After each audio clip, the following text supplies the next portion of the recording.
Kamal bags and cosmetics, Navi Peth, Solapur. Cosmetics, professional makeup, professional skin care, imitation jewellery, hair accessories, handbags, perfumes, salon equipments, 100% original products wholesale दरात मिळतील।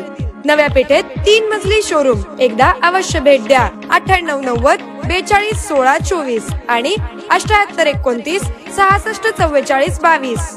पत्ता 76 नवी पेठ, सर्वोदय भांडार शेजारी, सोलापूर।